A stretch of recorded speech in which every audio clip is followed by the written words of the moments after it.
Bishop Dag Heward-Mills Ministries. Discover how God can change your life forever.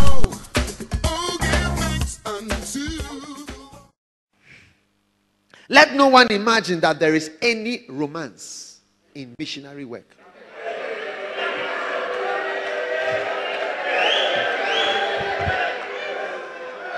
Listen,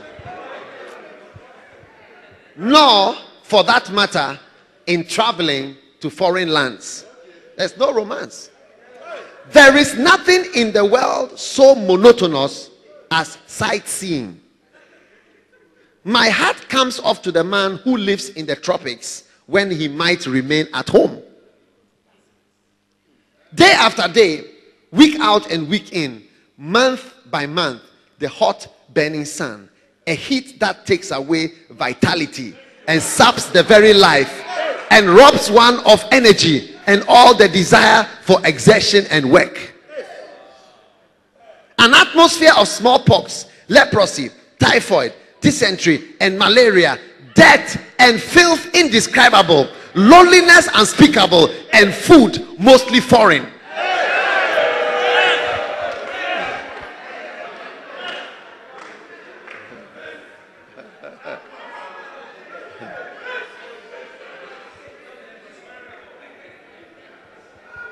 Nobody should think that missionary work is a joke.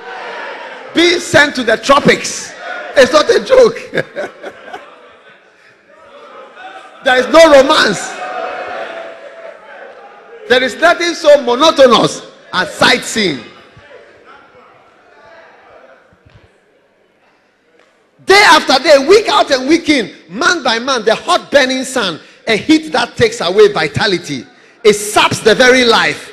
Is it not true? It robs one of energy and all the desire for exertion and work. An atmosphere of smallpox, leprosy, typhoid, dysentery, that is running stomach, malaria, death, filth, indescribable filth, loneliness unspeakable, and food mostly foreign food. No, my friend. If you plan to be a missionary, make sure, very, very sure, that you have been called by God. Otherwise, it will be nothing short of a living death. Nothing short of a living death. The romance will wear off in a few days. Sightseeing will quickly lose its attraction. And the novelty of traveling in foreign lands will become stale. And you will soon find yourself utterly at sea. Discouragement, disappointment will be your portion, and death will be preferable to life.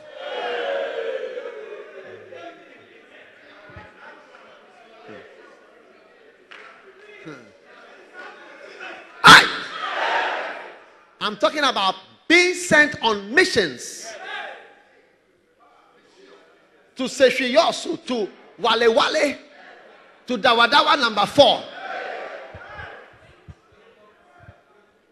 Oh, how you will long for a change of climate, for the frost and the snow, the spring and the fall, showers of refreshing rain, instead of the endless monotony of the tropics.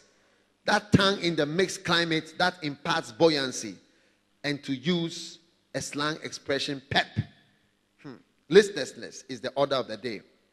But if you have been truly called of God, if you have counted the cost, and if you are prepared to sacrifice all, if you are not deceived by the so-called glamour of the Orient, falsely so-called by tourist agencies, and if you know how to pray, then your work will be your compensation, and his will be your reward. You will be satisfied, fully and completely satisfied, for you will realize that you have obeyed his voice and that all is well. In divine guidance, we walk by faith and not by sight. We only take one step at a time.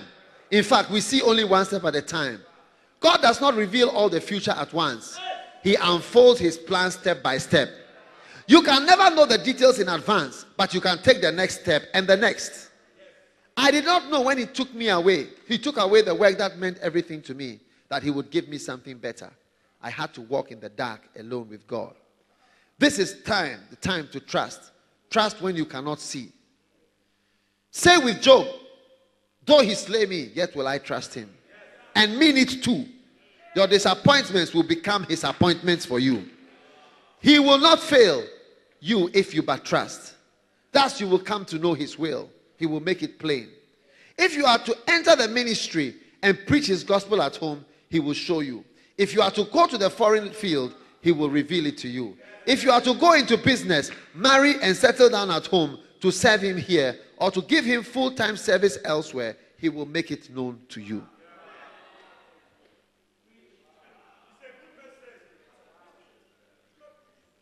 It was in Riga, one of the great seaports of the Russian Empire. A young man sat at an office desk in a large business building with a pencil in his hand, his eyes running up and down columns of figures. That afternoon shadows were lengthening and the day's work was drawing to a close. The young man was worried.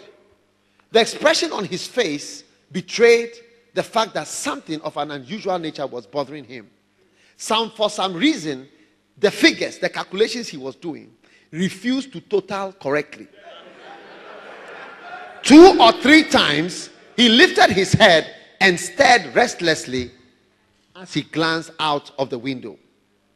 At last, throwing down his pencil, he got up and walked to the window, and he stood gazing out on the street. Russian and Lettish workmen were trudging towards their homes.